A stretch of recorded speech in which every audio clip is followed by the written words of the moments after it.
চীন স্বাভাবিকভাবেই পাকিস্তানের একটা মিত্র, কিন্তু আপনি যদি দেখেন যে এই পাকিস্তানের গদার বন্দর দিয়ে কিন্তু, যেটা বেলুচিস্তানে, এই গদার বন্দরকে ব্যবহার করে চীন সেইখান থেকে তার পাইপলাইন দিয়ে গ্যাস এবং তেলের সরবরাহ ও ব্যবস্থা একদম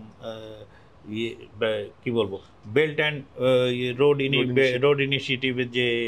উদ্যোগ, সেই উদ্যোগের একটা পার্ট কিন্তু পাকিস্তান, এবং বড় গুরুত্বপূর্ণ পার্ট, যে তাকে ভারত মহাসাগরের মধ্যে, বিশেষত এই পাশে আরব সাগরে আসার জন্য পথটাই কিন্তু হচ্ছে যে এই পাকিস্তানের বেলুচিস্তানের গাদার বন্দর, এবং এই বন্দর কিন্তু চীনের তৈরি, চীনের পয়সায় তৈরি, এবং চীন বেলুচিস্তানে বিপুল পরিমাণ বিনিয়োগ আছে। 2 নম্বর হচ্ছে যে পাকিস্তানের এখন যারা, এই নিউ ইয়র্ক টাইমসের রিপোর্টই বলি, নিউ ইয়র্ক টাইমসের রিপোর্ট বলছে যে পাকিস্তানের এখন যারা অস্ত্র সরবরাহ করে বা পাকিস্তান যাদের কাছ থেকে অস্ত্র কেনে, তার 80% কিন্তু চীনের কাছ থেকে কেনে। ফলে চীন খুব স্বাভাবিক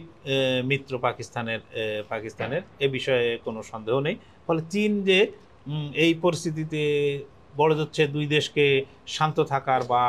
দুটো দেশের যে প্রতিক্রিয়া, এই প্রতিক্রিয়া ব্যক্ত করতে পারে, অন্যরা সেই প্রতিক্রিয়া ব্যক্ত করেছে। এখনো ফ্রান্স বা আপনার কি বলে রাশিয়ার পক্ষ থেকেও এই ধরনের কোনো প্রতিক্রিয়া, অফিসিয়াল প্রতিক্রিয়া আমরা জানতে পারিনি।